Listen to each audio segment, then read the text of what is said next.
আজকের ক্লাসটি খুবই গুরুত্বপূর্ণ হতে চলেছে। আজ আমরা শিখব মেষ লগ্নে শুভ গ্রহ, অশুভ গ্রহ ও সম গ্রহগুলি কোনগুলি।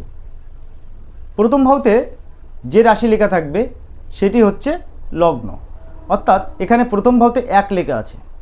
এক মানে মেষ রাশি, অর্থাৎ এখানে প্রথম ভাবতে এক থাকার কারণে এটি মেষ লগ্ন। এবার এই মেষ শুভ গ্রহ, অশুভ গ্রহ ও সম গ্রহগুলি কীভাবে দেখতে হয় সেটা আমরা দেখে নেব।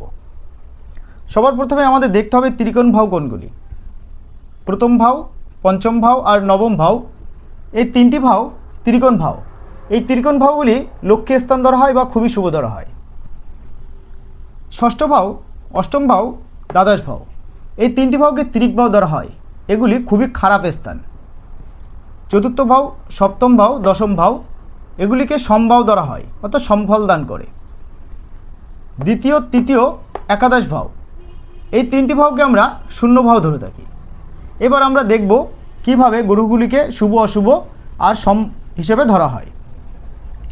ত্রিকোণ ভাবের যে অধিপতিরা, এই গ্রহগুলি সবসময় শুভ হবে, অর্থাৎ প্রথম ভাবের অধিপতি মঙ্গল, আবার অষ্টম ভাবের অধিপতিও মঙ্গল। তাই মঙ্গল এখানে ত্রিকোণ ভাবের অধিপতি হওয়ায় মঙ্গলকে শুভ গ্রহ ধরা হয়েছে। পঞ্চম ভাবের অধিপতি সূর্য, অর্থাৎ সিংহ রাশির অধিপতি সূর্য, সূর্যকেও শুভ ধরা হয়েছে।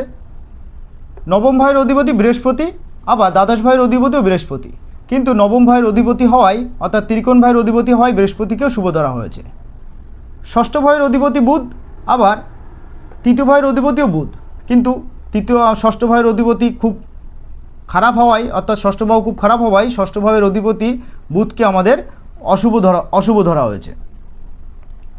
অষ্টম ভাবের অধিপতি মঙ্গল তো আমরা আগেই দেখেছি, আর দ্বাদশ ভাবের অধিপতি বৃহস্পতিকে আমরা আগেই দেখেছি, কারণ ত্রিকোণ ভাবের অধিপতি। এবার আমরা দেখব সমভাবের অধিপতিগুলো। চতুর্থ ভাবতে 4 লেখা আছে, অর্থাৎ কর্কট রাশি, এর অধিপতি চন্দ্র। চন্দ্র হচ্ছে সমগ্রহ। সপ্তম ভাবতে 7 লেখা আছে, অর্থাৎ তুলা রাশি। তুলা রাশির অধিপতি শুক্র। এই শুক্র আবার দ্বিতীয় ভাবের অধিপতি, তার দ্বিতীয় ভাব তো 0 ভাব, তার থেকে সমভাবে বেশি শক্তিশালী, তাই সমভাবের অধিপতিকে আমরা সমগ্রহ ধরা হয়েছে, সপ্তম ভাবের অধিপতিকে। এবার দশম ভাব, এই দশম ভাবে লেখা আছে 10। 10 মানে মকর, অর্থাৎ এর অধিপতি শনি।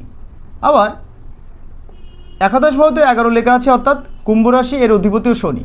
তাই শনিকে এখানে এটি 0 ভাব আর এটি সমভাব, সমভাবের অধিপতি হিসেবেই ধরা হয়েছে।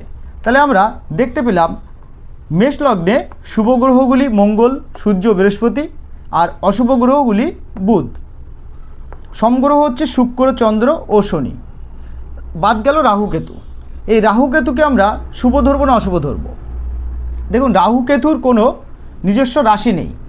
রাহু কেতুর কোনো নিজস্ব রাশি নেই, তাই এরা এই 12টি ভাবের যে ভাবতেই থাকবে বা যে রাশিতে থাকবে বা যে ভাবতে থাকবে, সে যে গ্রহের সঙ্গে যুক্ত থাকবে তাদের প্রভাব অনুযায়ী কিন্তু ফল দেবে। অর্থাৎ রাহু কেতু যে ভাবতে থাকবে এবং যে গ্রহের সাথে থাকবে সেই অনুসারে কিন্তু তার উপর ডিপেন্ড করে সে কিন্তু এই ফলগুলো দিয়ে থাকবে।